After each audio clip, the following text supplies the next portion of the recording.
hellhounds, chase ghosts, come sleep, watch out, demons are coming, run, sleep, hide, spirits, ghosts, hide, demons, hellhounds, ghosts, demons are coming, spirits,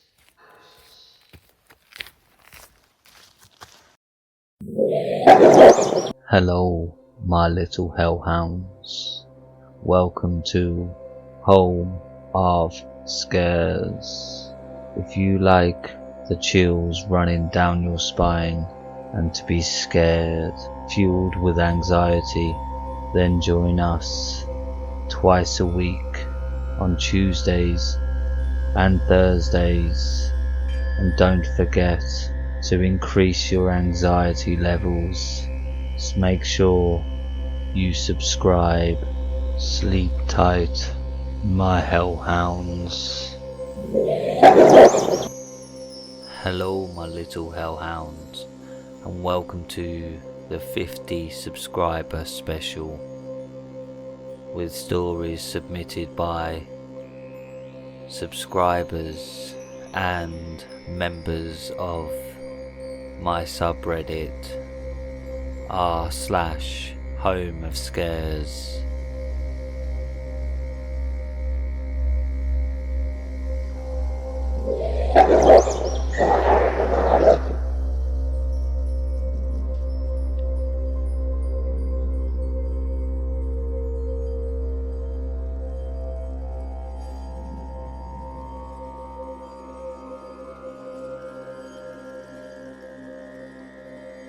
Stalked by park creep when I was 11.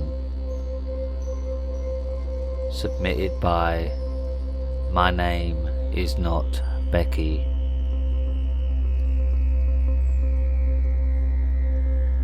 I posted this before in either this subreddit or another one, but that account is no longer active, and I might even deleted it.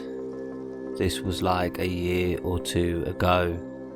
It was also in a lesser known YouTuber's videos, but I recently was talking to my cousin, who I haven't really seen much in the past 4 to 5 years, who was also there during this, and I thought, why not share it again? This happened when I was 10 to 11. It was the summer after my parents split up. Me, my mother, my brother and my sister moved in with my aunt and her family for the summer, while my mum looked for a new place. Now, across the street from my aunt's house was a neighbourhood park. All the kids on the street play at the park. Beyond the park was a wooded area. One day in late afternoon, closer to night, we were playing in the park.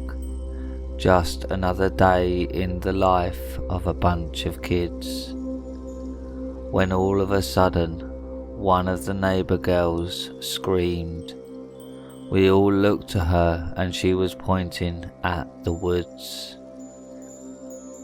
We asked what was wrong, and she told us that she saw a man staring at us from the woods located behind the park. The oldest of us being 11, we all got scared and ran home and told our parents.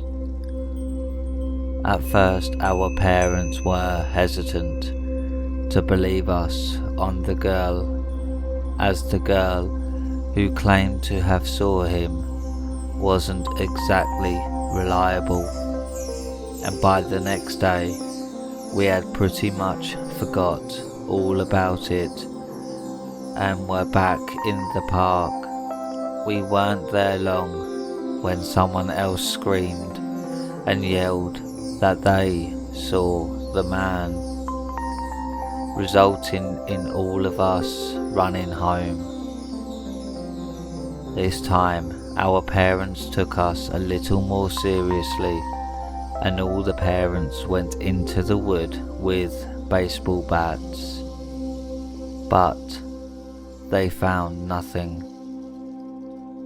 But from that day on, sighting of the creep kept happening.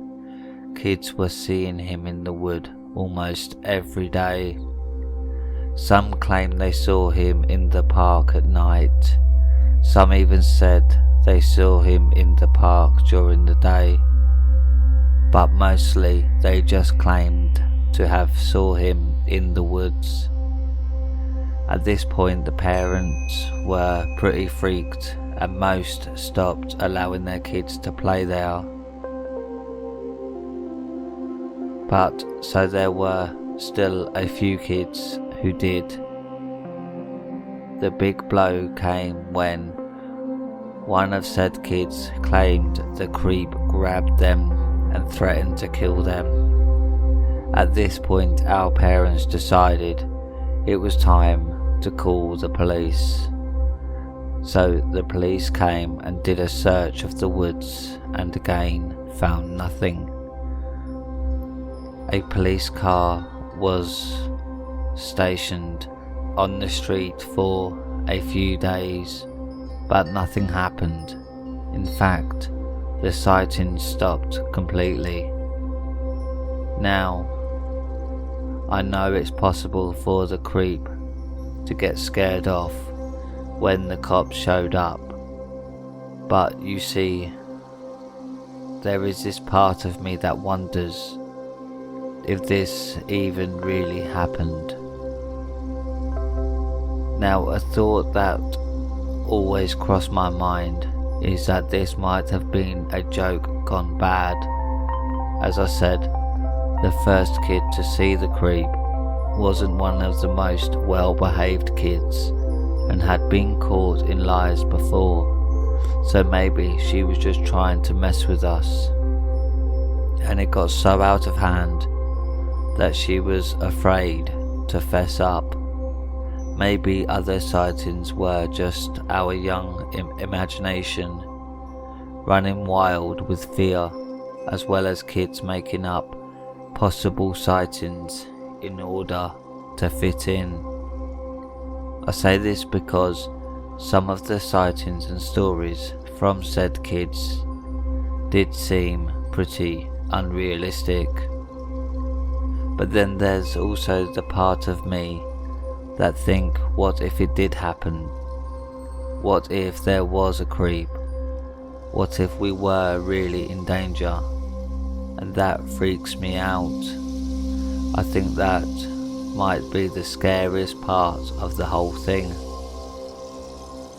I will never know if the creep was real or not.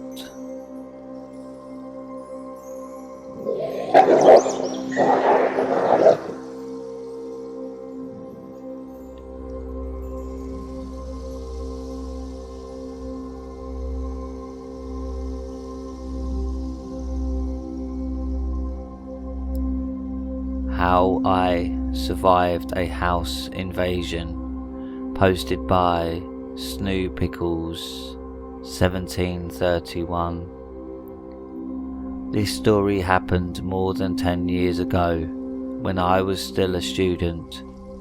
It has a few graphic details of animal harm and graphic violence, so discretion is advised. A bit of backstory. As with most students, I was always broke and had a few ventures apart from my part-time job to bring me extra money. One of them was house and pet sitting. I have always had a love for animals, so when this couple contacted me to ask to house sit for them for the last few days before they return from their overseas trip, as the last sitter has bailed on them and their 6-month-old golden retriever puppy would be alone, I jumped at the opportunity. The fact that they promised to pay me in full 2-week fee for staying there less than a week made it just more appealing. Little did I know how bad it would turn out. I got the details, got the keys from the agent, and headed over to the house, as it was already after 5 PM and almost dark. As it was early spring, I got to the house, which was a really nice place, but it bordered a not so good area that was and still is prone to crime, house break-ins, robberies, etc. It did not bother me much, 'cause nothing will happen to me. I know, young and naive. The first 4 nights went without a hitch, watching movies, jacuzzi, and generally enjoying myself. The owners would have returned on the 5th day, fairly late at night. I went over to check on the doggo. I got a call from them about 10 PM saying their flight got delayed. They are going to stay in a hotel and do the whole 3.5-hour drive back the following morning, and asked if I could sleep there again that night, which was fine. I was already there and had my overnight bag still in my car. I called my dad to let him know of the plans, as I was still staying with my parents, and he specifically asked what the address was. I normally did not give them details like that, 'cause I was old enough to look after myself. I still believe to this day that probably saved my life. I eventually got to bed about 1 AM, and it felt like I have only slept 5 minutes when I was awoken to a window break-in, and I could hear movement and what sounded like footsteps running down the hallway.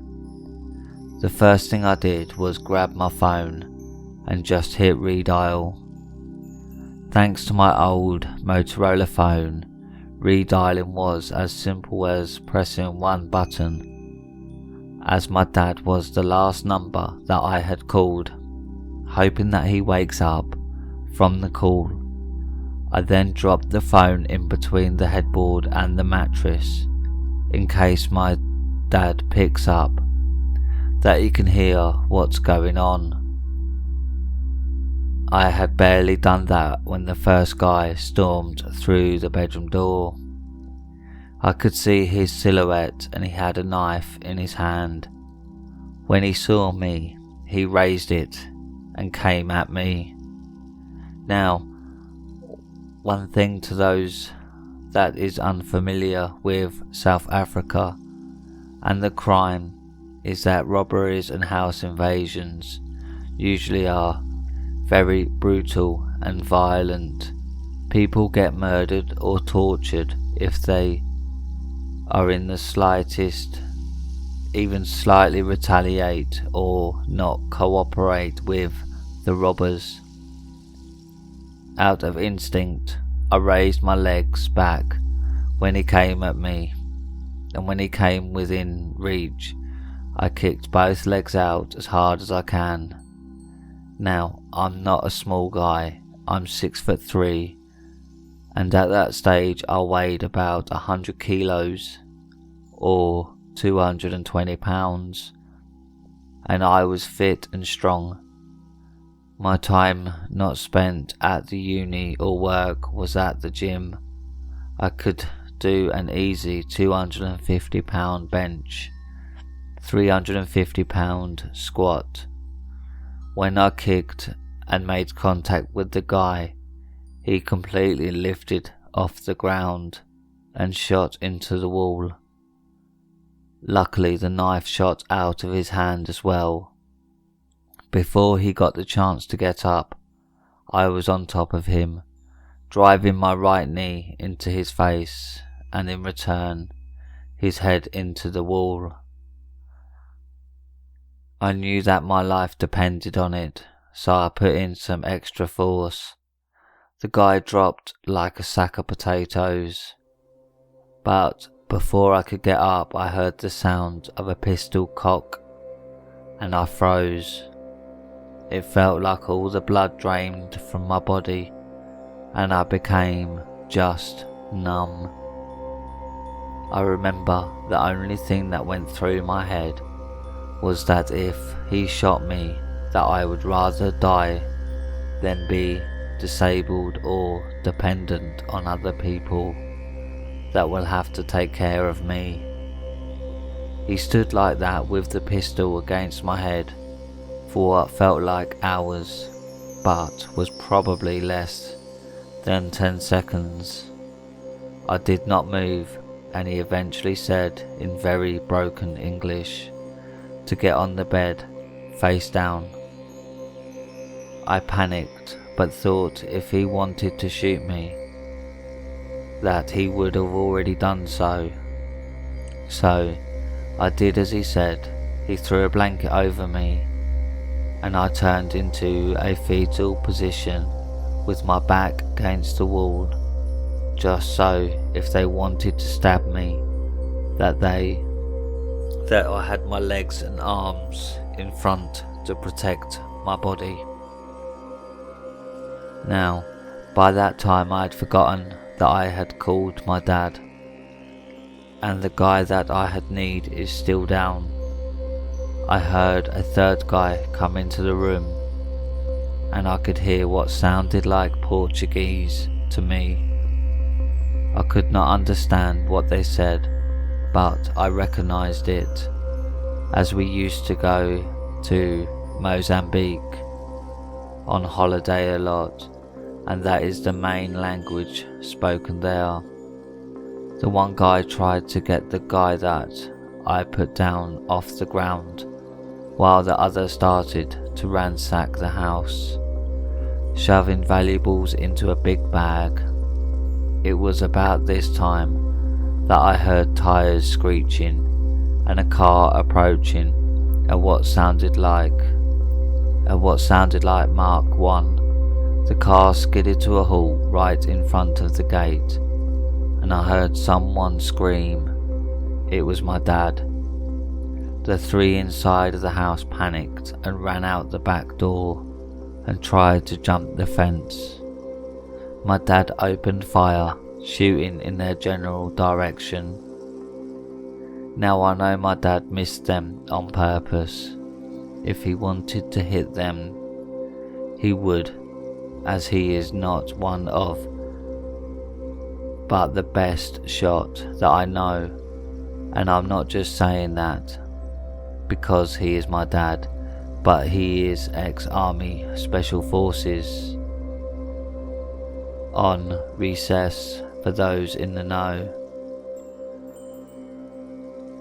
Represented South Africa in the Clay Pigeon World Championships a couple of years ago. Has various regional pistol and rifle championship titles, and is a gunsmith by occupation. I have seen him hit golf balls at 50 meters with his pistol. Politics and the racial situation in the country would have had him in big trouble had he hit one of them. I grabbed the house keys and pressed the gate remote, and my dad called the police while he came in. I met him at the front door and we walked out to the car to wait there for the police. It took them over an hour to get there. Some excuse of no vehicle available. By that time I had calmed down and started to look for the dog. I could not find her anywhere. I grabbed a flashlight from my dad and started scanning the surrounding yard, and as I got to the corner I could see her laying on the ground. I got to her and saw she was dead. Later autopsies revealed she was poisoned, and the police found pieces of meat laced with poison near the fence. Poisoning is pretty standard practice in my country for dealing with dogs at a house or area that is targeted for a break-in or robbery. I was fuming and so sad. The police was also pretty useless and had a don't give a shit attitude and barely took our statements. By that time it was starting to get light, and I retrieved my bag, phone and locked the house as good as I can without touching anything, and drove home behind my dad. Only when I got home I got the story from my dad's side. He said he answered my call only to hear the shouting and what sounded like fighting going on, and when I did not respond, he flew out of the house and raced over. Luckily, he asked me for the address the previous night, and he knows the area well to know exactly which house it is. Now my dad got there pretty quickly, and he said he stayed on the line the whole time, only hanging up when he stopped at the gate. My parents' house is about 6 miles from there through a residential area. It's normally a 20-minute drive. The call duration was 17 minutes and 13 seconds. I met the detective there later that day, gave my statement. They took fingerprints, etc., and the owners got back about the same time. The rest of the day was a blur as I calmed down from the shock and adrenaline. Now, that is not where the story ends. About 7 or 8 months later, I got a call from the detective telling me they caught the guys and I must come to line up to point them out. I specifically told her that I did not see any of their faces as it was dark, and after the guy held a gun against my head, I was under the blanket and did not see anything. She assured me that they caught them on fingerprints and will show them to me beforehand, which might not be the ethically correct way to do it, but they wanted to have as much evidence as possible against them. You will understand why in a minute. I got to the police station, and unlike you see in the movies, there is no one-way glass or separate room. They bring the 3 guys into the room and make them stand against the wall. The one which I was later told was the leader, which was the one that I had need, looked at me with so much hate as I had never seen in my life. He had the eyes of someone that would slit your throat and not blink an eye. His name was Joseph Dragon Sambo. He pulled his hand up to his neck and made the slit my throat gesture. You know which one I mean. We left the room and the detective gave me a copy of his rap sheet amongst 4 other counts of murder. I think 8 to 9 for attempted murder, multiple assault, aggravated assault, over 100 house break-ins, and robbery and rape. I was shocked. The detective told me that I had not taken him out first and fast that night. I would have definitely not gotten away so lightly. Now this is also not where the story ends. 3 days later, I get another call from the detective saying that I should be careful as he had escaped from custody and they have not caught him yet. I was not worried too much as the robbery wasn't at my house and I had changed cars, so he probably could not find me. Also, I got a firearm license and carried my pistol with me 24/7. I did not hear anything after that until about 2 years later when I saw the detective in the grocery shop. We started talking about the case and she told me that he was killed during a home invasion. He broke into the wrong house and the owner was waiting for him, pistol in hand, shot him once in the stomach and once in the neck, and thanks to the slow response time of emergency services and police, he bled out on the guy's living room floor, ridding society of a piece of human garbage. I want to add a bit of info to this. All three that were caught were Mozambican nationals, undocumented and no fingerprints or ID in the system, essentially illegal immigrants, and it is of opinion in South Africa that more than 70% of all violent crimes is done by illegal immigrants, mainly Mozambican, Zimbabwean and Nigerian descent. It makes it fairly easy because none of these countries have extradition to South Africa, so if it gets too hot they just flee back over the border and nothing can be done to them.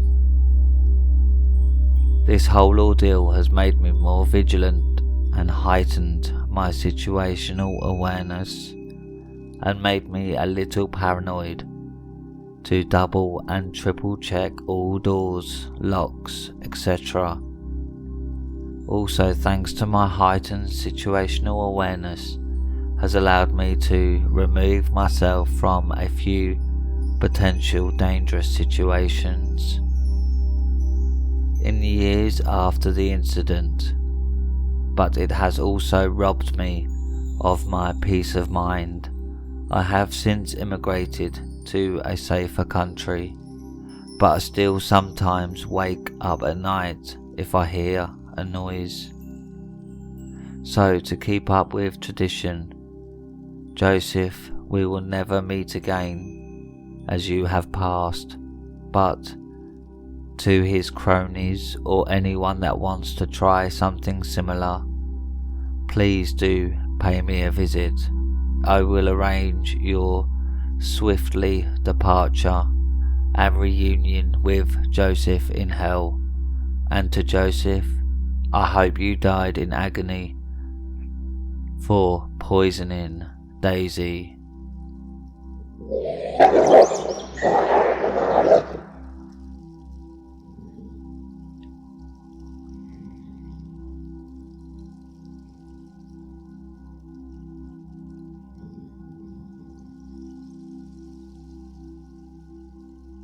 A stranger entered my house.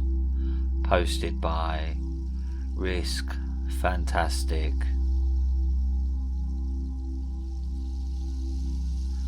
This is my first post. I just found this subreddit and made an account so I could contribute. My sister and I are sort of magnets to weird shit happening, so I might post a couple other stories in the future. This happened when I was about 12 years old in Kansas. I was sitting in my bedroom playing Halo. My parents were both out running errands and my sister was at work, so I was home alone. with my 2 dogs, a little terrier and a Bichon Frise. Not exactly the attack dog breeds, more like early warning systems at best. I had been home alone before. It really was not a big deal. We lived in a pretty safe part of town that had never had any problems, other than one time where some people sprayed KKK graffiti on some public park equipment. Anyway, I was kicking back in my chair, Doritos in one hand, controller in the other, full gamer mode, when I heard the very distinct sound of my door open and close, like someone had just come in. The room I was in faced in such a way where I could not see the front door. My dogs got up and ran into the living room, and so I just assumed my parents were home. I shouted for my mom to confirm this. I'm a bit paranoid due to the aforementioned being a weird shit magnet, and I heard no response. My dogs also were not barking like they normally do when someone gets home. I thought that was kind of weird, so I paused my game and walked out into the living room. Nothing. I felt the hairs on the back of my neck stand up. I had heard someone come in, clear as day. I was not wearing headphones. I had the TV turned down and was listening to music, so I knew it couldn't have been the game. I immediately went to my parents' closet and grabbed our shotgun. Like a good Midwest boy tends to do. The only problem with that was that I did not know where my dad kept the shells, so my plan was to fake it and hope they didn't have a gun of their own. Stupid plan. I wasn't the brightest kid. At this point, doubt started to kick in. I actually heard the door. Was it the game? But then I thought, why would the dogs jump up like that if it was? I walked back into my living room, unloaded shotgun pointing in front of me. I tried to call my dad. He didn't pick up. I tried to call my mum. She didn't pick up. I tried to call 2 of my best friends. They didn't pick up. My 12-year-old mind immediately jumped to, holy fuck, they're all dead. And so for the first time in my life, I had to call 911. The operator picked up. I explained the situation with tears in my eyes from fear. She told me to stay calm and that the police were on their way. The difficult part about staying calm was that there was a hallway by my front door. I knew in my heart of hearts that there was someone in that hallway about to jump out and really fuck my day up. My 2 dogs were right by me, also staring towards the hallway. This did not help the fear. I stood there rooted to the spot for what felt like an hour, but was actually only a few minutes. The operator's voice in my ear telling me to stay calm. Thankfully, my parents opened the front door. "What the fuck are you doing?" I explained to my father the situation we are currently in. He grabs his pistol from the front room. "Didn't know that was there. Thanks, Dad." And we go a-hunting. I always thought it would be cool to go around clearing rooms and shit like a SWAT team. But fuck if I wasn't about to shit myself every time we opened a bedroom door. We didn't find anything. The police arrived shortly after and told us that this had been happening over the past few weeks. People wait until homeowners leave, check the door, and if it's unlocked they go in and take valuables. They said whoever it was probably left when they heard that someone was home, which never quite sat right with me because I only heard the door open and close once. Ever since this happened, I have triple checked every door and window lock whenever I am home alone. To whoever walked into my house that day, I never saw you, and I really hope I never do.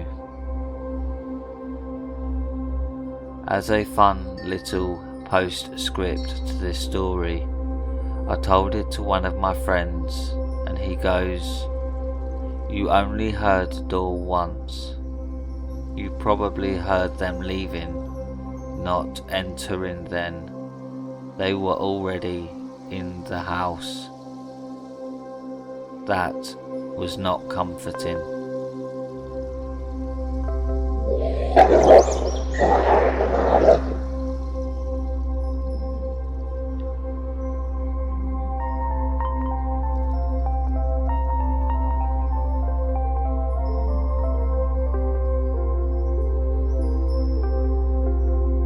True scary sleepover story posted by Luke Top Secret. This happened to me when I was 11 and I was staying at a friend's house who I will call Kit. Kit was one of those cool kids in school who was always up to trouble. Looking back, I don't understand how I managed to remain friends with him for so long, as I was anything but cool and never did anything he did.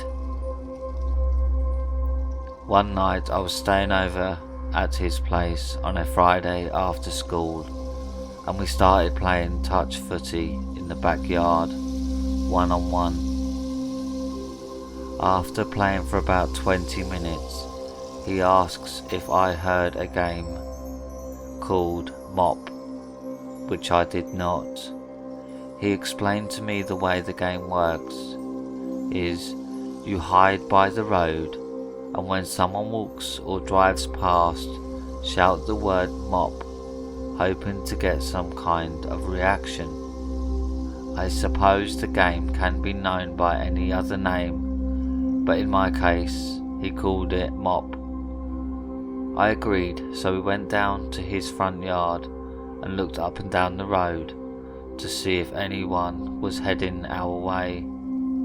I should know that Kit's house isn't actually on a main road, so the only reason you would drive down past on the left is if you had a house further down or had to turn down an intersection street for more houses, and about 20 houses past Kit's is a bush, so I wasn't expecting many people to pass by. I hid behind the garbage bins which stand by the driveway fence, and Kit was hiding in the opposite side in the garden. At this point it was about 4 p.m, so it was still light out, which made the game sound less fun. About 2 minutes in, a car drives by and Kit shouts out, "Mop." Nothing happened, which was no surprise to. I knew someone driving by wouldn't be able to hear us. Not long after, a man and woman were walking their dog, and as they were about to walk out of my sight, Kit shouts out, "Mop." The man and woman stopped and looked around, confused, for about 5 seconds. Then they started walking again. That was the exact reaction I was expecting. After about 10 more disappointing reactions, I was starting to get bored, but Kit was just having too much fun. Eventually I noticed a homeless looking man making his way over. Kit couldn't have seen him yet, so I gave him the signal that someone was near and he waited. As the man was getting closer, I could see that he was talking to himself, like he was arguing with someone. As he got closer, I could see that he was at least in his 40s. I could see how dirty he looked. He had long, greasy, black hair, and his face was covered in dirt. I was starting to get nervous. When the man was going past my sight, I heard Kit shout out something I was not expecting. He shouts out, "Dickhead." The man looked right towards the house in an instant, looking absolutely furious. I was freaking out, as the man could have easily spotted me hiding behind the bins. The man started passing back and forth, his eyes fixed on the house, looking, muttering to himself. Eventually he started walking back the way he was heading, and once he was out of my view, I got out from behind the bins and made my way over to Kit. I was about to open my mouth to tell him how stupid that was when he said, "Let's follow him." I told him that was a terrible idea, but as a stupid 11-year-old kid, I agreed. We kept going at a distance and followed the man off the road, and at the entrance to the bush, we hid behind a car and watched the man as he went into the bush. I wish I could say we headed back right then, but Kit wanted to see where he was going, so we followed. Kit went in first, and I followed close behind. I was walking as quietly as possible, but the leaves were all dry, so they crunched really loudly as I walked over them. About 5 minutes into following Kit, he stopped dead in his tracks, and I heard him mutter to himself, "Oh, fuck." I walked up next to him, and just ahead, behind some rocks, there was the man crouched down, looking right at us. I didn't have time to react as the man stood up and sprinted towards us, shouting like a madman. Kit and I turned and ran, screaming. I could just sense the man's presence closing in on me, and I was fearing that any second he would grab me, and that would be the end of me. Lucky for me, the man tripped and fell. I remember just feeling the air move under the man's body, just inches behind me. I was easily in arm's reach. Hearing the man fall, I slowed down and looked back and saw him lying flat on his stomach, and he let out an angry growl. I turned and continued running. I couldn't see Kit at that point, but I could hear the crunching of leaves and branches, so I knew he was very close. Eventually I got out of the bush and started running on the road back to the house. When I got there, Kit was already there, out of breath, sweating. I started to cry due to fear that I could have been murdered. I never spoke of this story to anyone, and Kit apparently hasn't either. I haven't been to Kit's house since. My deepest apologies to that man whom my friend and I mistreated.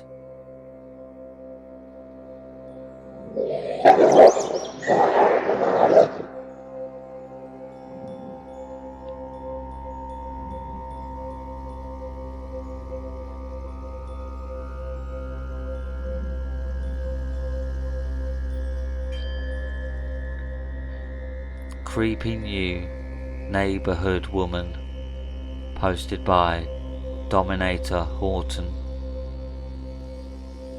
Creepy new neighbour. This started a couple of days ago in my hometown in Alberta, Canada. My mum told me to walk the dog before Dad gets home from work. My dad sometimes gets home late from work in the police. This particular day, he was quite a bit later than usual, but I didn't know that, so I took the dog for a walk at 8:20 p.m. ish. I usually just let my dog lead the walk. He is getting on a bit now and knows how far he wants to walk. He pulled me down the path to the river to get a drink. As soon as we get off the paved path to walk the 100 meters to the river, we encountered this woman. I'd never seen her before, but I'm not one to judge from the look. So we exchanged some small talk while the dogs do their own thing. It started off a normal conversation, consisting of her saying she had just moved here from the city just down the road. Then the conversation went a little different. She asked what time I got to bed and what time I got up in the morning. I didn't really catch on at that point. I'm a teenager, so I say I go to sleep at like 3 in the morning and get up at 12. She asked what I did during that time. I said I played video games with the boys. Then she asked where I lived. I gave her a very short description and said I was just a few doors down from the path to the river. We then said our goodbyes and parted ways. We got down to the river and my dog drank a lot of water. I was probably standing there for about 5 minutes waiting for him to finish. The whole time I was standing there, I felt uneasy, and when I turned around, that woman that I had spoken to was just staring at me on the paved path. It was fairly open around there. I thought maybe she wasn't looking at me and was just looking at something at the other side of the river. I started walking towards the trees, which is a bit of a walk on the stone beach. When I looked back, her head is following me. I get to the path and follow the already trodden down path that's right next to the river. It's a fairly long path. It takes 15 to 20 minutes to walk through. The paved path is parallel to the beaten grass, and mud path that I had been taking. I kept hearing sudden 3 in a row footsteps on the paved path. Tap, tap, tap, constantly. It was keeping up with me, and I still felt uneasy, like I was being watched.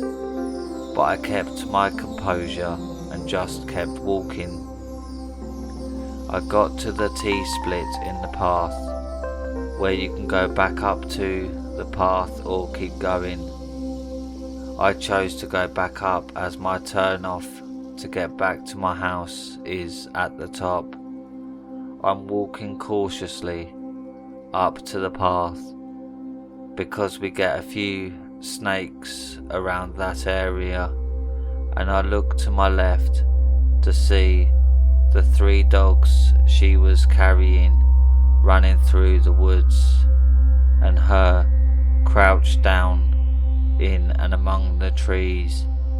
I at this point feel really uncomfortable, so I decide to speed walk home and keep checking behind me the whole time to make sure I wasn't followed.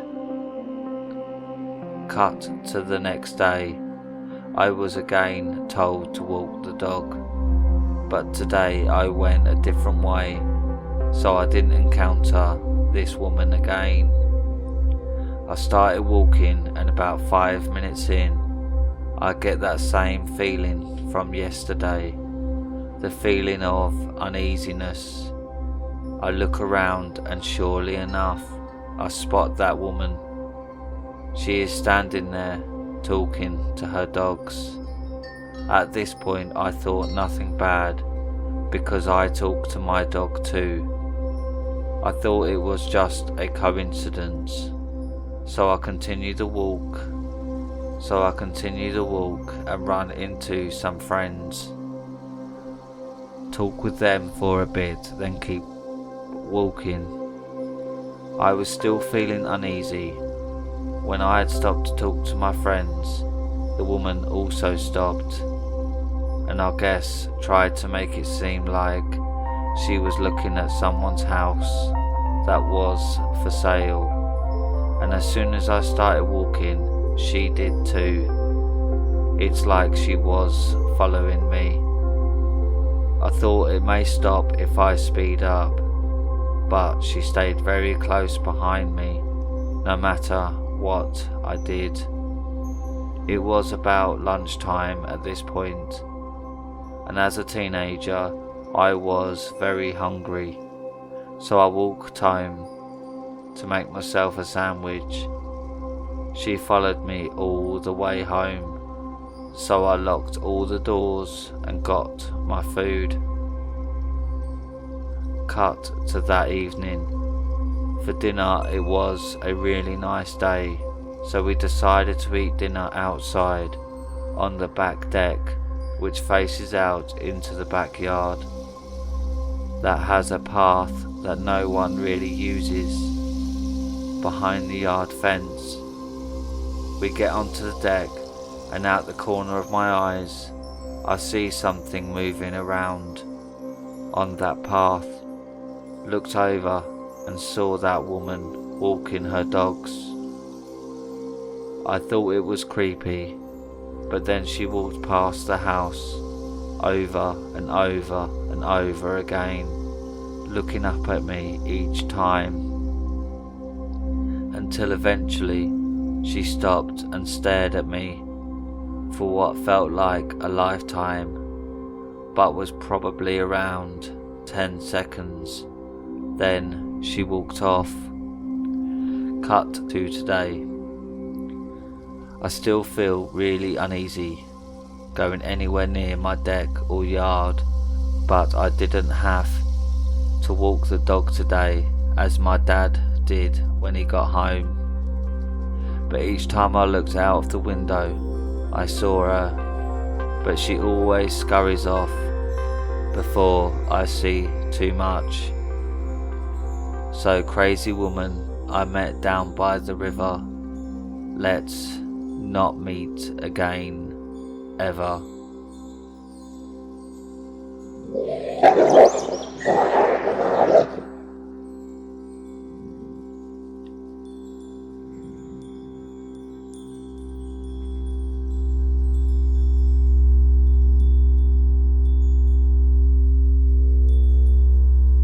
My bad, useless sixth sense, posted by Psychopath MX. From a very young age, I realized that I have this kind of sixth sense to see beyond the natural world. I mean that I am literally able to observe what I think are presences of another dimension moving among us humans. I think it's like the spirit world or something like that. I don't know. I don't know why God or the universe or whatever gave me this sixth sense. It's not cool at all. I did not ask to have this. It is desperate not being able to do anything about it. I'd give anything to be ignorant of the things around us. I consider it much more a curse than a blessing. It is really useless that I have it. It does not help me at all. It only hinders me, and I cannot get rid of this power. I tried to talk to my parents and family about what I saw since I was a child, but the vast majority never believed me, or they called me crazy, sick, or that I had a lot of imagination. So I soon discovered that it would be better to keep quiet and not talk about what they are ignorant of, the true reality that surrounds us. I learned that I would always be alone with this situation. The only person who believed me was my grandmother, who also said that she saw and felt things, but she hardly ever went into much detail about her ability. She was almost totally hermetic about it, and now many years after her passing, I can really come to understand why she didn't talk about it. Why so much secrecy? It happens to me like in the Sixth Sense movie with Haley Joel Osment as Cole Sear. Very similar to that, only that these presences are permanently everywhere. It is not like I suddenly see one and then more than a while after another one of them appears. They are always there. They never leave. Even with my eyes closed, I can see them.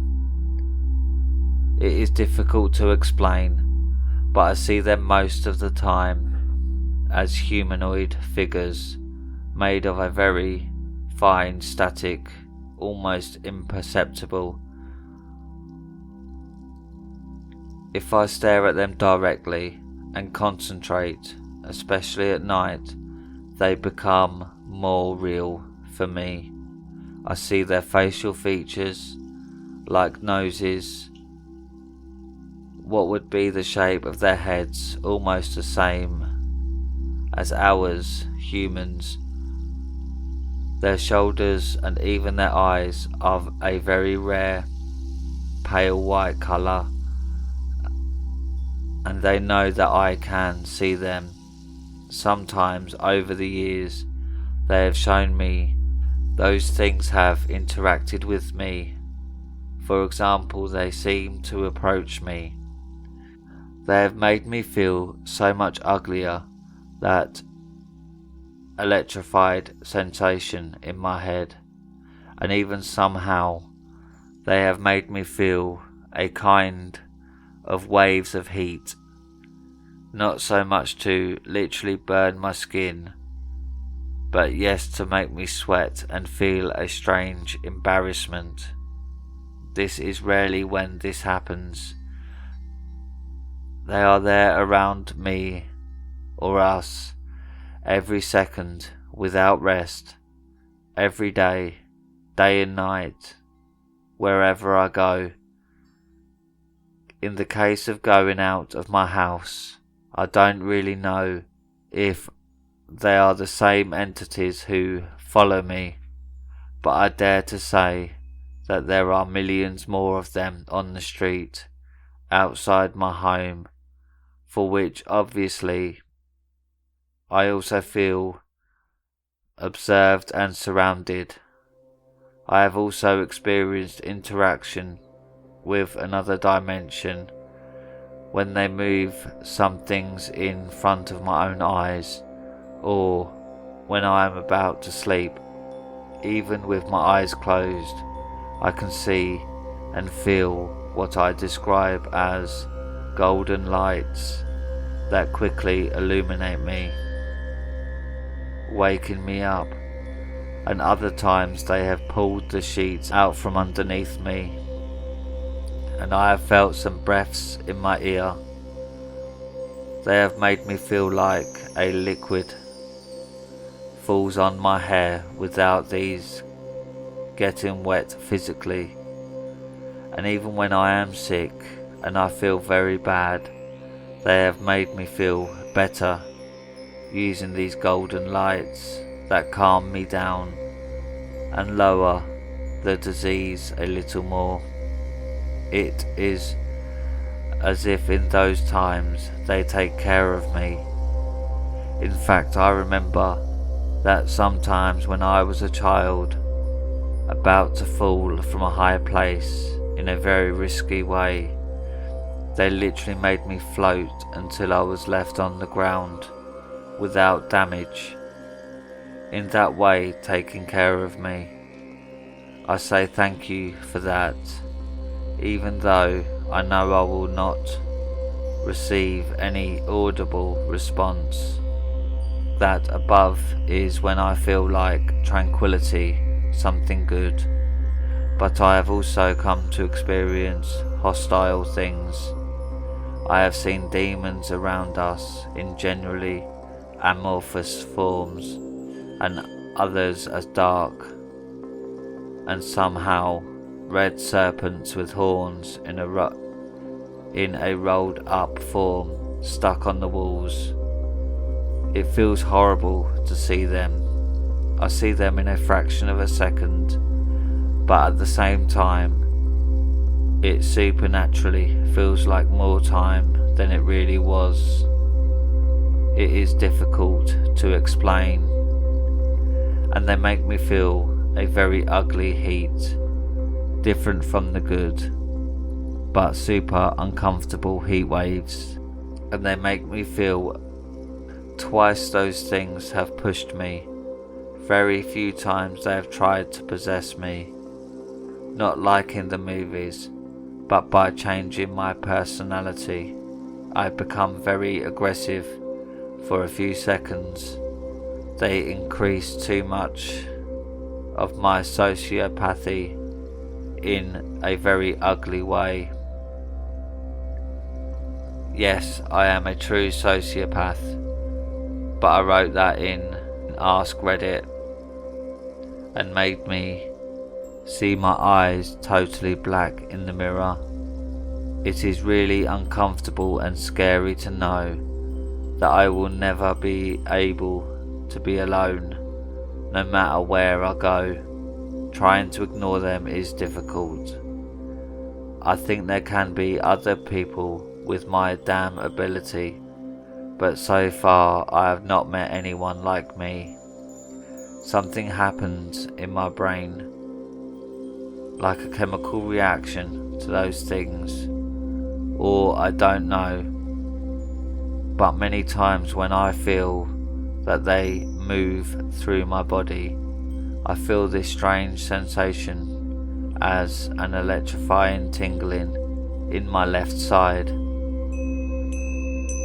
bottom inside my head, and as far as I have checked all the people I have met or seen in my life, anyone I see in public, my friends, my family, nobody can see what I see, and what I just said is the tip of the iceberg of my damn strange ability, because there are also other things that are so amazingly strange or shocking paranormal, but they seem fantasy or science fiction, and therefore very rare, and I rarely talk about it, but believe me that they exist.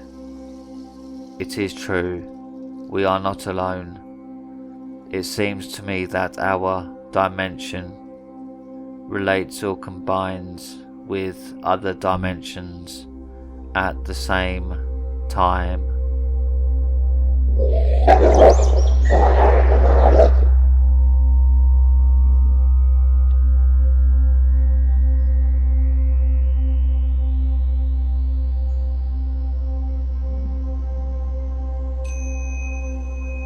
Guy sprays my car at a stoplight. Posted by Hales 3942. I was at a stoplight at night, one where it intersects a busy highway, and while waiting for it to turn green, a man came up and started spraying my car. He came up the side and started spraying it with something. Then he continued to spray the front windshield. I tried talking to him through the window, like politely saying I didn't want him to do that. He kept spraying. When the light turned green, he was still in front of my car, so I couldn't go because I would hit him. When he got to the other side and was a safe enough distance away, I just took a right onto the road. He was also spraying his shoes. I felt bad because he looked homeless, but I didn't want to roll down the window, or God forbid, open the door and get out. I got my car washed right after. It was really strange and a little creepy.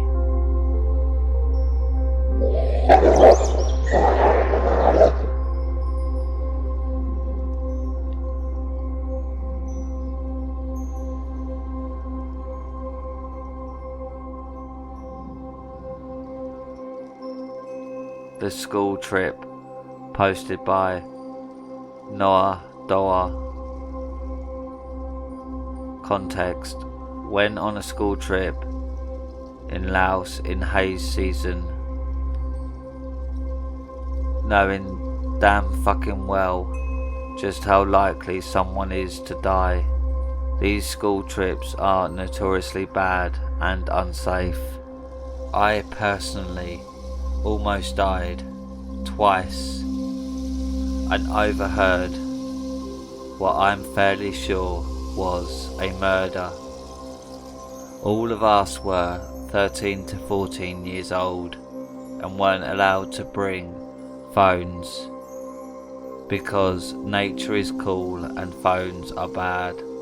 According to our government, Laos is a bad place to go, and there are still active landmines in some areas.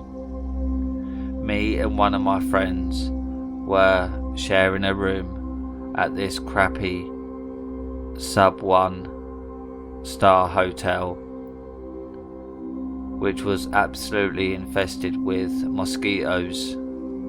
The room was tiny, the windows were big, had trash little metal rotating curtain things and no locks. The bathroom had literal shit and blood in the shower, like enough blood and that it was clear someone either died or almost died recently, as it was still liquid.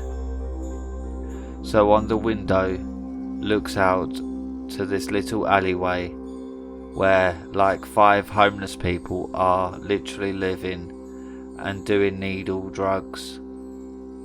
The only thing between them and us being a unlockable window. On the second night there, I was awakened by the sound of a thud against the window. I look up and open my knife that I kept in my hand while I slept, and see a man drenched in sweat and looking high as fuck. I loudly call out for help from the others in our trip, and the guy bolts out of the alleyway and leaves me and my friends are both just sitting there in each of our beds, waiting for someone from our trip to come check on us. But nobody came. Over the course of the next week, I got about 5 hours of sleep.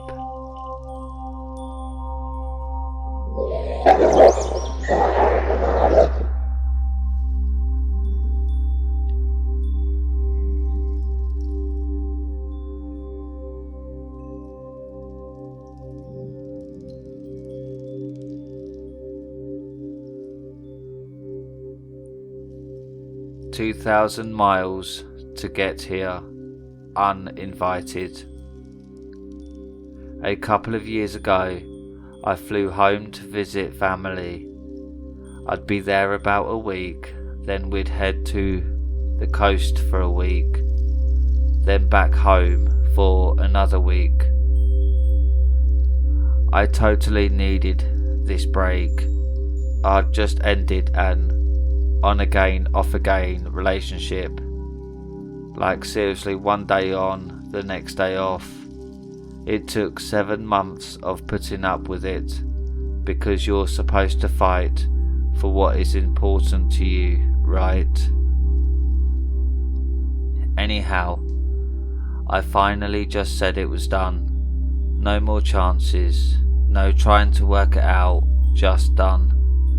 So, with that chapter of my life being over, I was more than happy to be somewhere else, surrounded by family, and begin putting myself back together. I got there, spent a couple of days sleeping a lot. My mother's a nurse and she was becoming concerned that there was something physically wrong with me. I just needed a couple of days in a safe place where I could let my brain work on digesting the new life I would have when I got back home.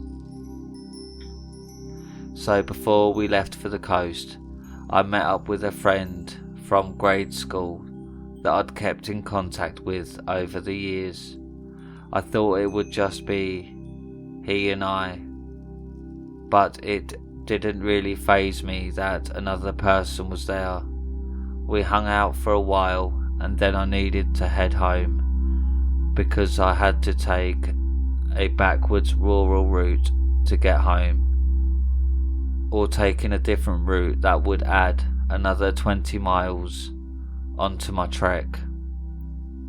Being backwards, I needed to be able to keep an eye out for deer, so I said goodbye and told SA that if he was ever in my neck of the woods, look me up and we'd grab a drink and hang out. I told him to grab my number from my friend, and out the door I went. About halfway home I got this weird queasy feeling in the pit of my stomach, so I slowed way down, and sure enough there was a deer in the middle of the road. Because I had slowed down, I could see another car out on the road. I couldn't shake the queasy feeling, so I figured it would be better to cut off and go down to the main road because there were more places to stop. I seriously didn't want to stop in some rural farmer's driveway. I've watched too many movies to make that mistake, so I get over to the main road and pull into a gas station and sit there for a couple of minutes, trying not to get sick to my stomach. I ran into the store, grabbed some water and ginger ale, and came back out to my vehicle. Still unable to shake that queasy feeling, so I started to head home from the gas station and knew I didn't want to go straight home, so I drove around, taking this road or that road until the weird feeling started to go away. Then I went home, read for a bit, and then went to sleep. The next day everything was fine and we headed off to the coast.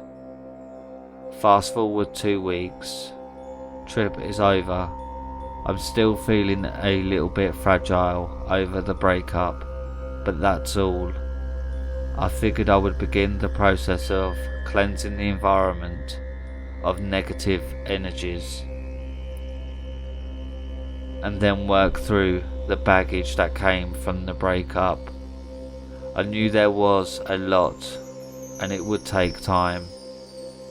So the next day I'm going about my business and everything is cool as can be when picking through the junk left behind after a breakup.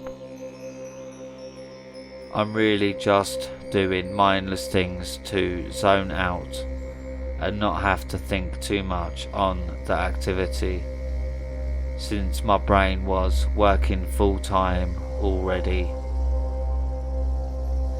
A little bit later in the day, my phone rings.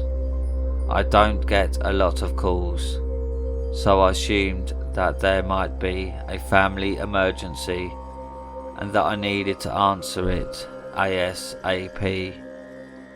The area code of the caller, who is not in my contacts, is the same as my cousin, so I answered it without a second's thought.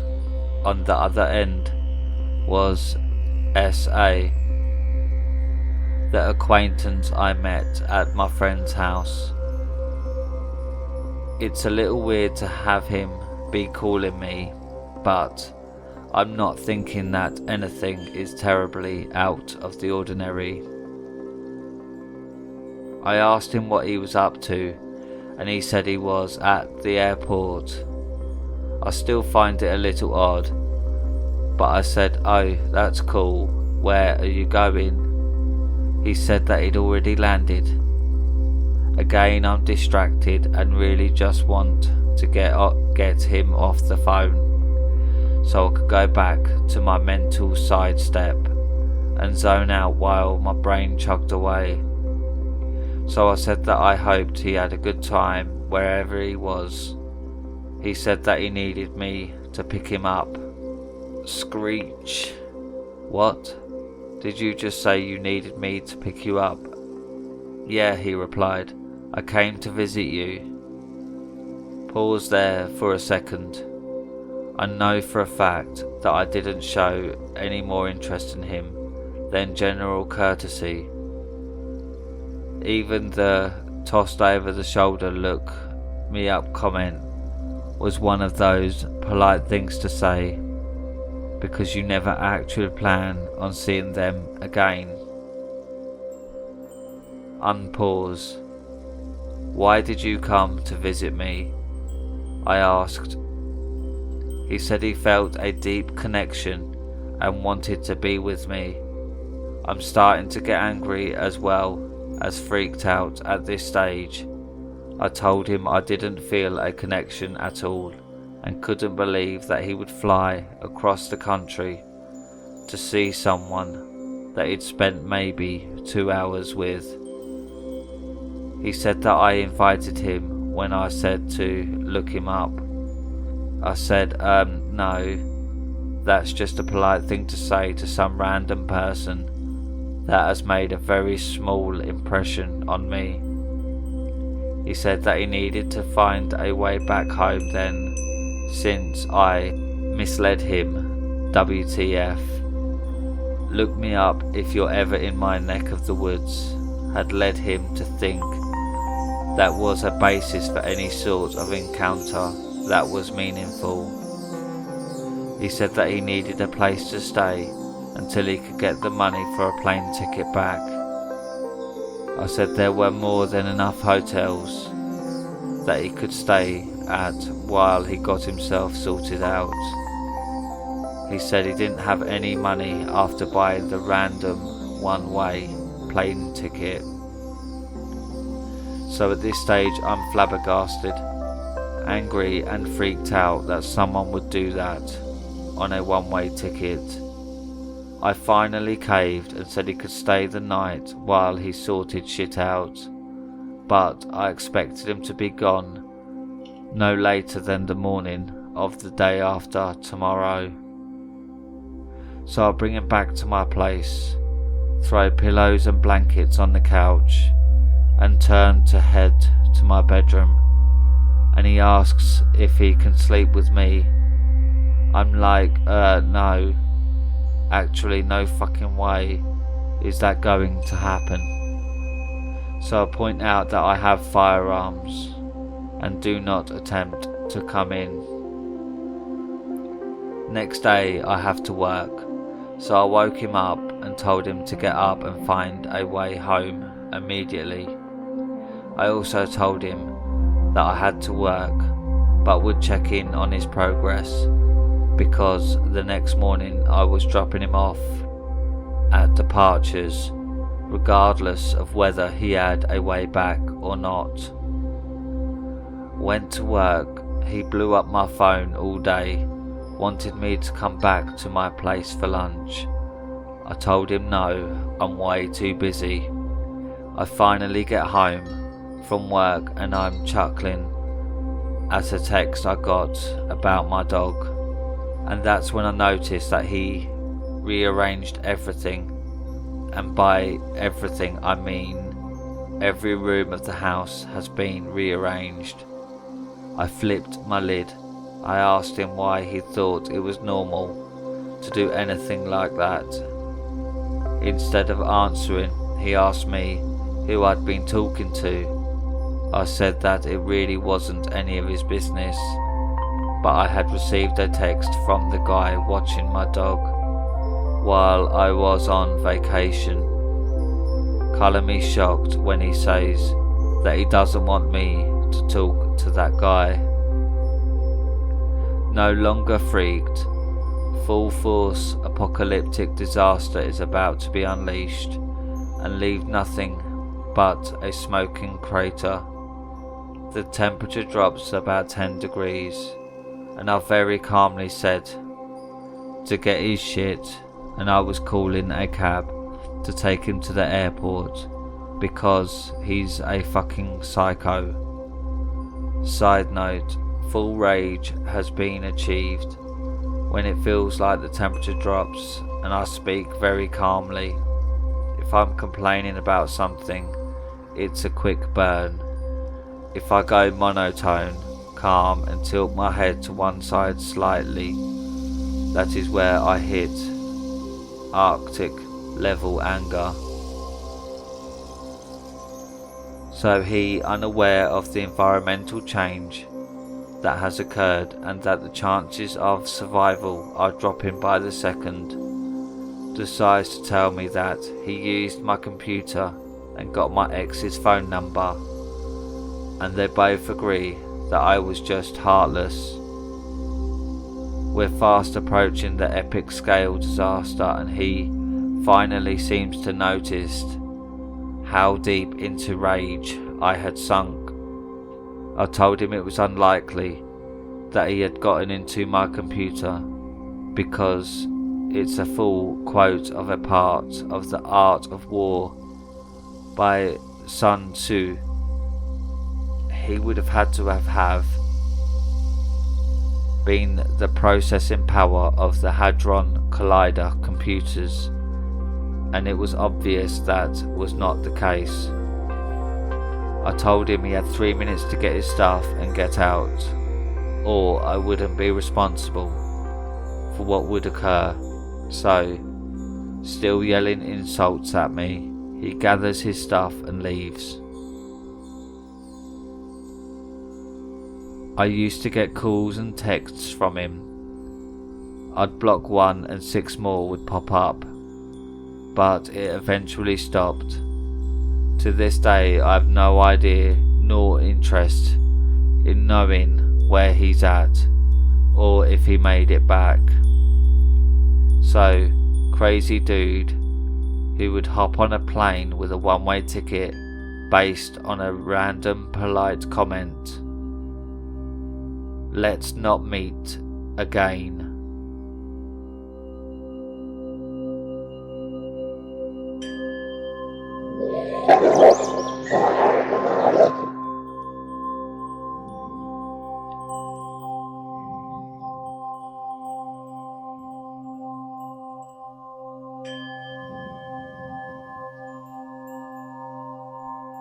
They Won't Let Go. Posted by J. Rubus. What is evil? Selfishness. Every evil act, every rape, hit, murder, genocide springs from selfishness, from someone thinking only of themselves or of their tribe, someone giving into their perverted desires, someone wanting to make money or save themselves from embarrassment, woe or death. Jesus Christ, the paragon of good, was selfless and instructed his followers to be selfless as well. He died on a cross for other people's sins. What's more selfless than that? Whether you believe in him or not, the gospel makes clear that he considered selflessness the other ultimate good. Therefore, selfishness is the ultimate bad. When we all love and care for each other, the world is good. When we care only for ourselves, it is bad. Evil exists. I know this because my grandparents are evil. You wouldn't know it by looking at them. They're liberal, they recycle, they care about the planet, and they believe in science. My father is a Republican, and I grew up looking at Democrats as the bad guys. But even deep down, I admired my grandparents and thought in my own half-formed way that we should all strive to be like them. They both grew up in the 60s and met at Woodstock. Grandma came from the middle-class family that she rebelled against, and Grandpa came from the wrong side of the tracks, a fact of which he was perversely proud. I'm a real common man, he would say with a grin. By the time I was 15, in 2015, they were retired and living in a retirement community near Daytona Beach. In the summer of 2016, they invited me down to spend a few weeks with them. I barely got to see them after they moved in 2010, and I jumped at the chance, especially since my father and I didn't get along. Typical teenage rebellion stuff that looks stupid in hindsight. I took a plane to Daytona in early June, and they met me at the airport. "Hey, there you are," Grandpa said, and pulled me into a hug. There was something different about them, something that bothered me. for the first 2 days there, something that I just couldn't place. There was a glow about them, and the twinkle in my grandfather's eye was one of a much younger man, maybe even someone my age, a randy, mischievous boy who hadn't been worn down by 50 years of work, kids and mortgage payments. With Grandma the change was physical. She seemed, I don't know, more lively, like a young girl in the bloom of youth.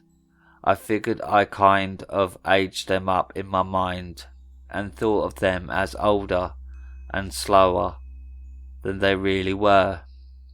They weren't that old after all, and had never been in anything approaching poor health. Their community, called Lamplighter, was a 55 and over trailer park in Port Orange, near the South Daytona line. The trailers were all modern double wides, well maintained, and the yards were green and spacious. There was a clubhouse at the front of the park featuring a room for events, a little gym and a library. Next to it was a pool. The residents were all friendly and nice. My first day there, Grandma and Grandpa took me to a social event at the clubhouse, and I was the star of the show. Old men patted my back, old ladies pinched my cheek. It was kind of annoying, but also nice. Girls might get compliments all the time, but guys really don't, and it felt good to be the centre of attention for a little bit. The only downside was the handyman Jeff, close to 50. He was slow and crept around the edge of the room like an attack dog, his eyes always on me, like a painting that follows you around, no matter where you go. He's very protective of us, Grandpa explained. He's sort of our bodyguard. He laughed like that was the funniest thing ever. Don't worry about him. Grandma and Grandpa's next door neighbour was a guy named Jim Anderson. He wore polo shirts, plaid shorts, black socks pulled up his hairy calves, and putzed around his yard all day long, doing next to nothing. His granddaughter lived with him. Her name was Lindsay. I met her at the clubhouse one day when I was getting Grandma and Grandpa's mail. I slammed the little door and turned, and there she was, on the same mission. She was a few inches shorter than me, and thick, for lack of a better term. I can't bring myself to call her pudgy, even if maybe she was. Her long brown hair shimmered in the tropical sun, and she had this little gap in her front teeth that I instantly thought of as cute, not in a demeaning way, just I was attracted to her. I thought she was beautiful, and at that moment I saw her, my heart launched into my throat. She felt me staring and turned to look at me, her eyes narrowing suspiciously. Hey, I said. Hey, she replied cautiously. Kind of shocking to see someone around here who isn't 70. I live with my grandpa. Oh, I'm visiting mine. I shoved my hands nervously into my pockets of my hoodie. and tried not to look like a dweeb. "I'm Kyle." "Lindsay," she said, and shut the mailbox. We walked back together and made small talk. I was awkward and she was uncomfortable. Looking back at it now, I cringe, but I also smile. Lindsay told me that her parents were killed in a car crash 3 years ago. She was a self-professed bookworm and old-fashioned. She liked the same music my grandparents did and had a real hard-on for the 70s and 80s. "I just love everything about them," she gushed. Her face shone like a lamp, and if possible, she was even more beautiful than she was before. The clothes, the music, just everything. It was so much better back then. I wish I had a time machine. Because she didn't connect with our generation, Lindsay didn't have many friends. I've always gotten along better with older people. "So you're one of them," I said cheekily, and nodded to an old woman in her yard. Lindsay laughed, I guess. She said that there were 5 teenagers in the community, all living with an older relative. They hung out at the clubhouse sometimes, sharing each other's company, because they were all they had in a place like this. She invited me to hang out with them, and 2 days later we met at the pool. There was Lindsay, a black boy named Nathan, a white boy named Evan, a white girl named Cassidy, and an Asian boy named Tran, who went by T. "I like to keep it fresh," he told me with a big grin.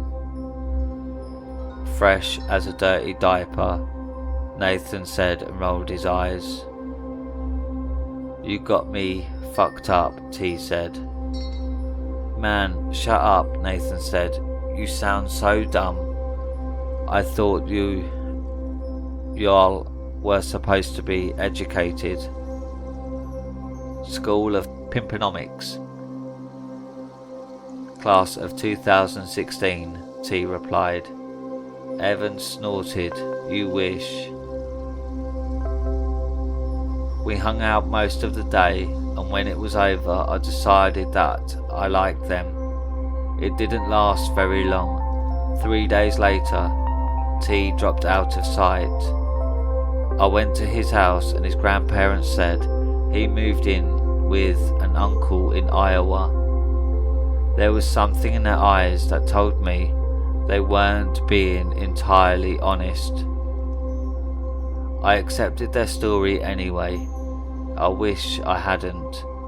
Me, Lindsay and the others would walk around the trailer park together, just talking and goofing off, and after a while I realised that every time we did, Jeff would pass in his old truck and glare at us, then follow us on foot, pretending to do other things, but glaring at us like he expected us to do something wrong.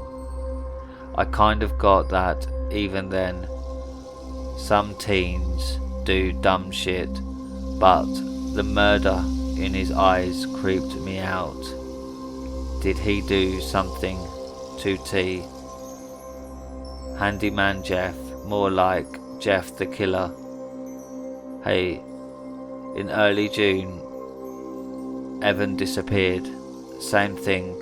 His grandparents said he moved away.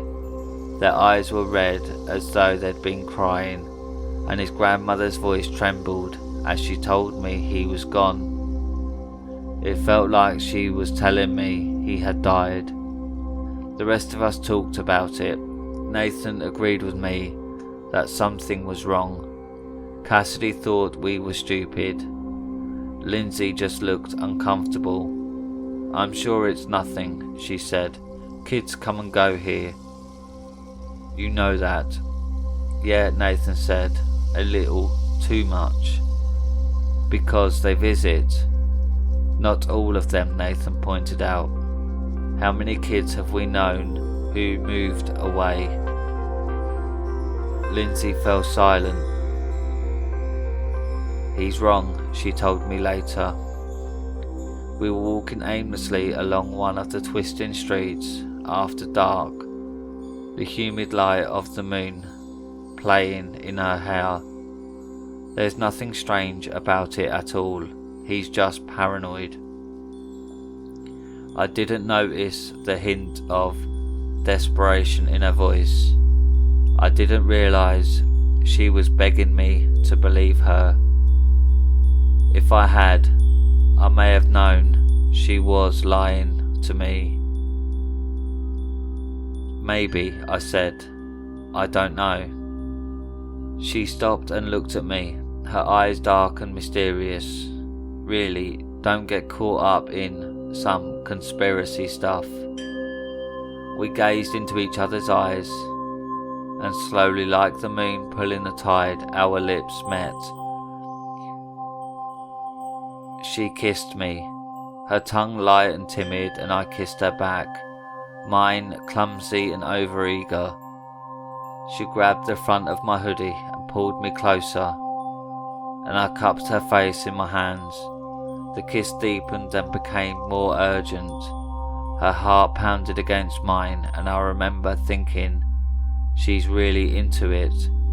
I was too dumb to realise that she was just a lost soul, a stranger in a strange land, who had always been alienated from other kids by her obsession with times gone by.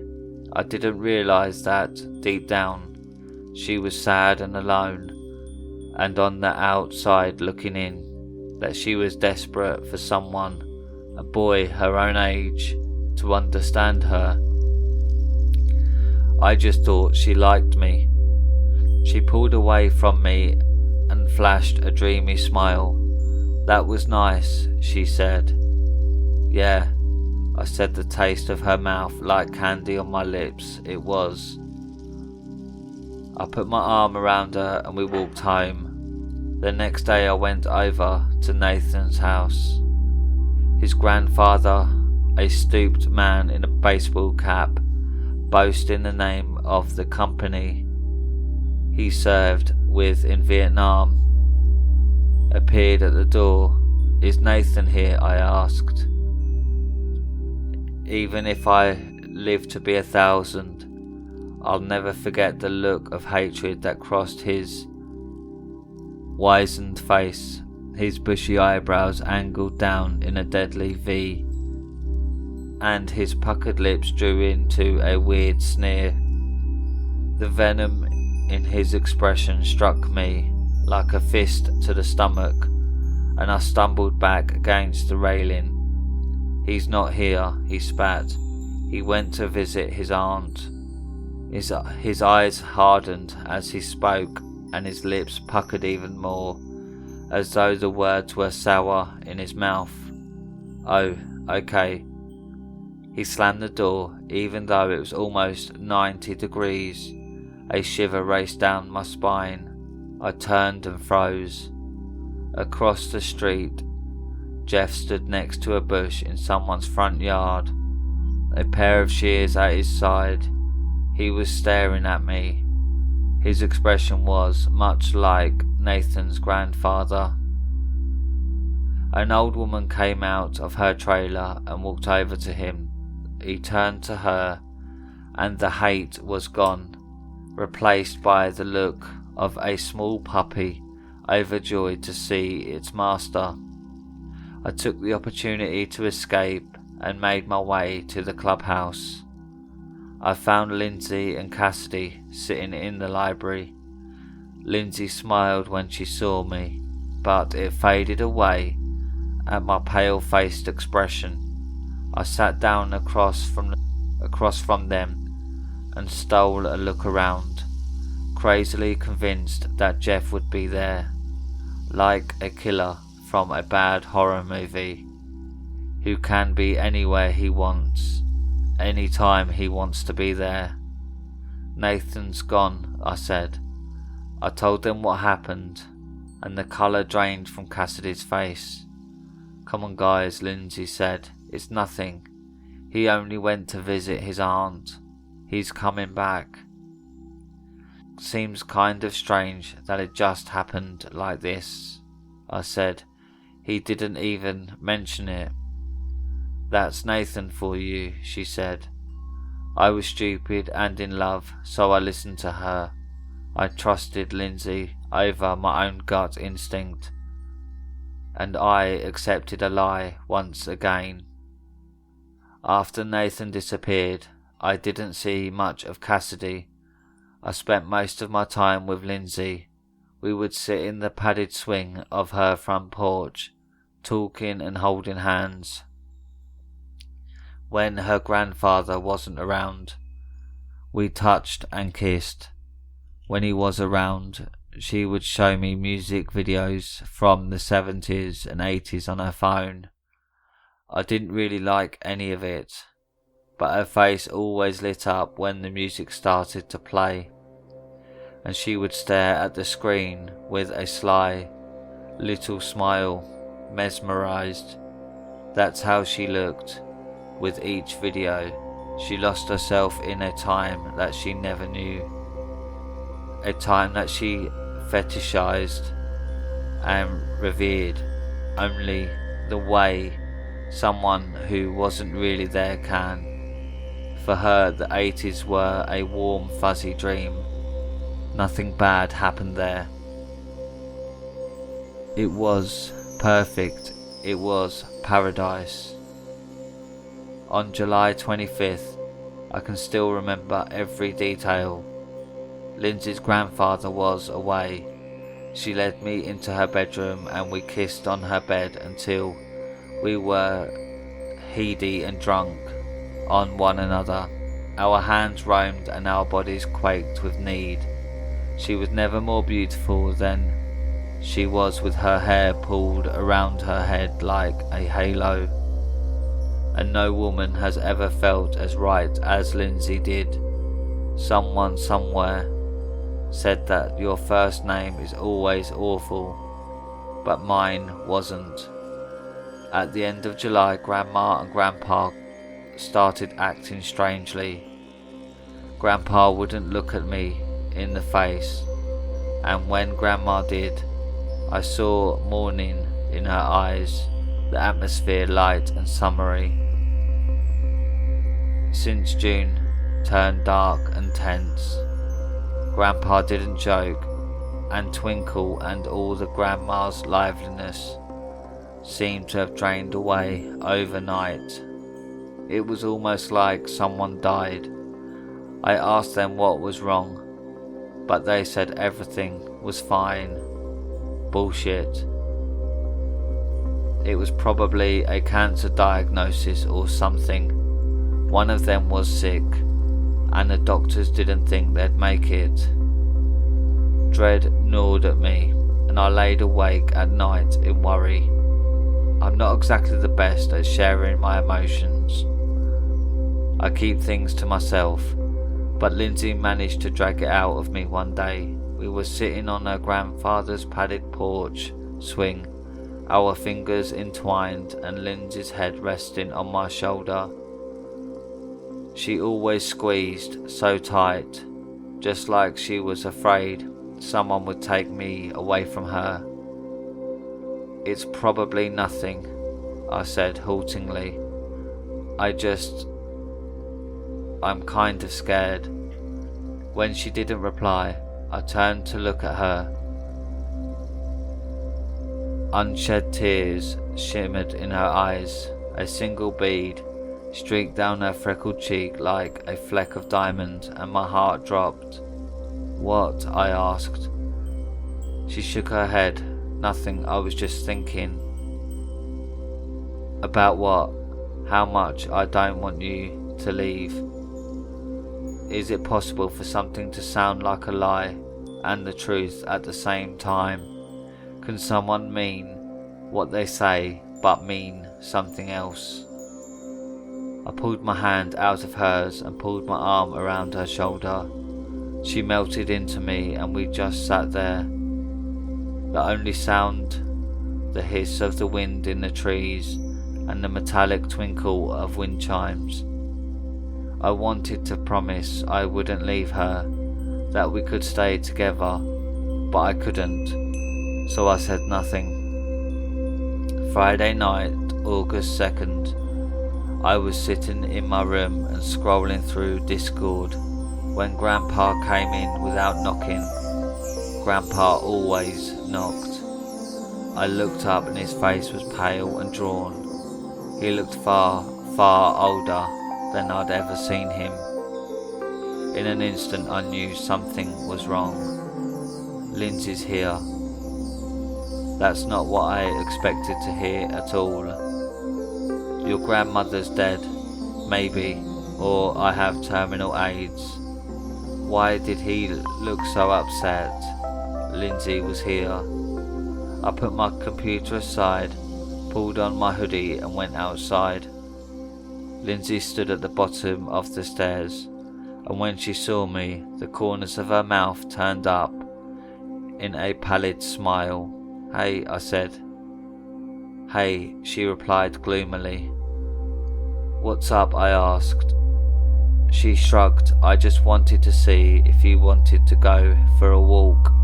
Hand in hand, we made our way towards the clubhouse. I told her about my grandfather, and she listened silently. Her grip on my hand tightened, and the closer we got.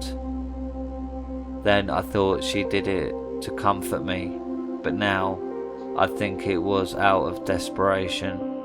The clubhouse appeared in the distance, every window blazing with light. Something was happening. A 90th birthday party, or a 50th anniversary maybe. Lindsay stopped me. I turned to face her, pushing up on her tippy toes. She held my face in her hands and kissed me. Were those tears in her eyes again? "I love you," she said. "I love you too," I replied. Did I mean it? I don't know.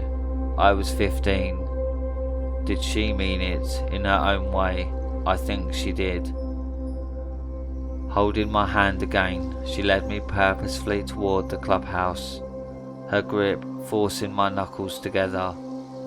We were at the back door, by the mailboxes, when she let go. Her hand fluttered to her face and she began to cry. I opened my mouth, but something hit me from behind and I blacked out. I came awake gradually, like a diver rising from the depths. My head throbbed in a sickly rhythm, with my heart and my stomach churned so badly I almost puked. I pushed myself to a sitting position, and a wave of nausea crashed over me. I moaned and almost went down again. When I recovered, I looked around, my heartbeat speeding up.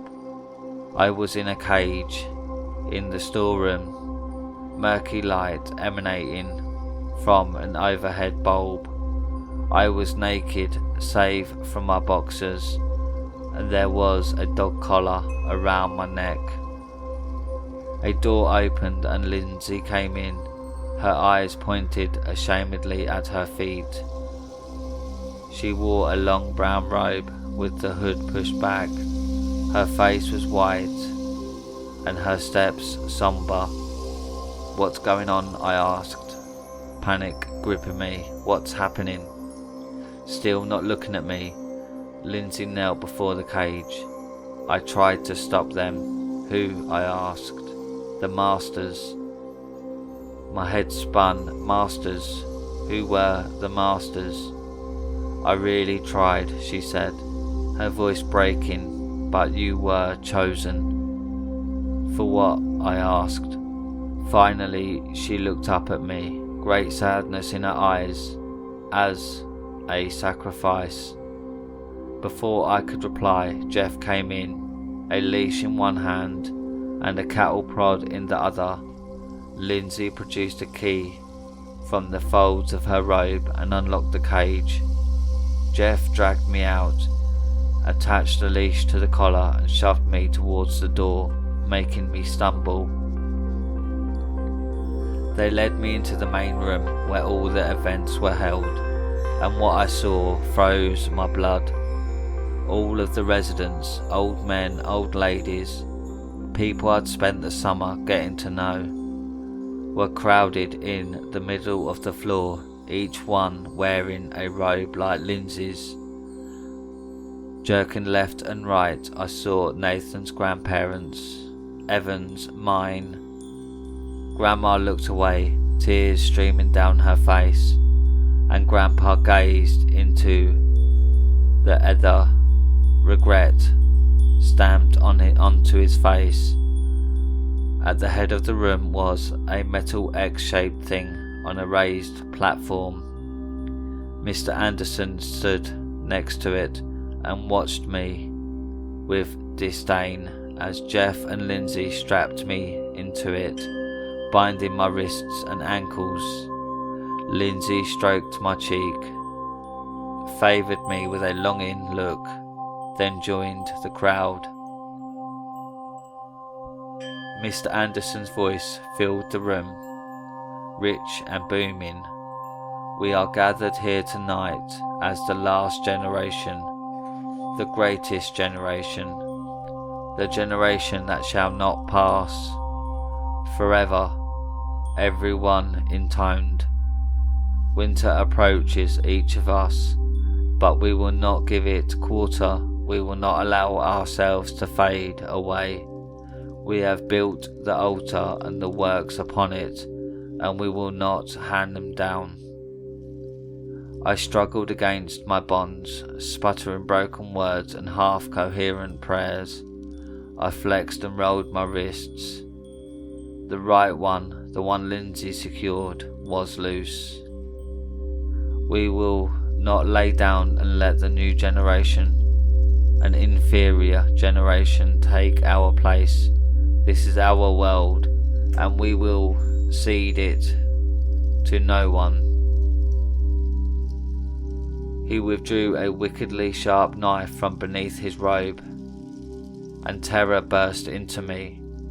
We will consume the blood of this boy, and it will sustain us. On their blood we will live, on their bones we will build, with their lives we will dwell in power forever. Forever. I yanked, tugged, and arched my back. The strap was looser. If I pulled just a little more, I could get my hand free. Mr. Anderson took a step toward me, but a long, high scream stopped him. Everyone turned to look at Nathan's grandmother. Her chest rose and fell, and her eyes bulged from their sockets in madness. "This isn't right," she screamed. "We can't do this." Her husband tried to calm her, but she pulled away. "It's wrong. You killed my grandbaby, and it's wrong." She broke down in tears. Mr. Anderson looked at Jeff, and Jeff walked over. Nathan's grandfather glared. "You stay away from her. Can't you see she's mourning?" "There is no mourning," Anderson said. Jeff grabbed Nathan's grandfather with surprising speed. Nathan's grandfather punched him in the face. A shocked murmur ran through the room, and Mr. Anderson went to go help his minion. Jeff, having recovered, lunged for Nathan's grandfather and pinned him to the wall. Nathan's grandmother screamed and attacked Jeff with a flurry of slaps. Jeff shoved her away and someone held her back. I flexed and rolled my wrists harder and harder and harder. Finally my hand slipped out, and working on pure adrenaline, I unstrapped my other hand and my feet. he's getting away," someone cried. I jumped from the platform and bolted to the nearest door, my bare feet slapping against the tiles and my heartbeat echoing through my head. They chased me, but I didn't look back. I couldn't look back. Slamming through the doors, I ran down the street towards the main road, where traffic streaked by in both directions. I don't remember almost being hit by a car. I don't remember how I wound up in the back of a police cruiser, sobbing hysterically. I wished I didn't remember any of it. The police didn't believe my story. Grandma and Grandpa cooked up a story about a fight and said I ran away.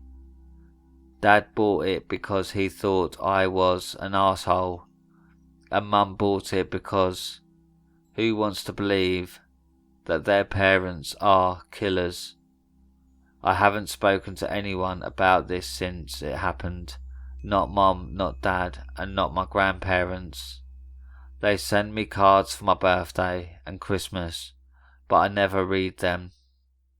Last month I got one for Easter, and I don't know why, but I looked inside. "We're sorry," Grandma had written, "but we're afraid to let go." I believe them. They're terrified of letting go and passing away. They're terrified of growing old and dying. They're terrified of us.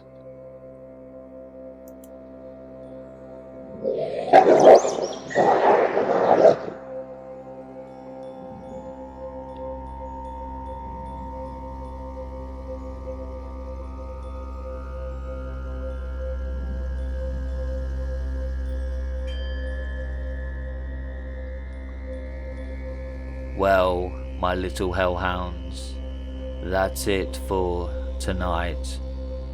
Please don't forget to subscribe and click the bell so you know every time I upload. If you have a story you would like narrated on the channel, then submit it to Reddit r/homeofscares and follow me on Twitter @homeofscares. Now, good night, my little hellhound.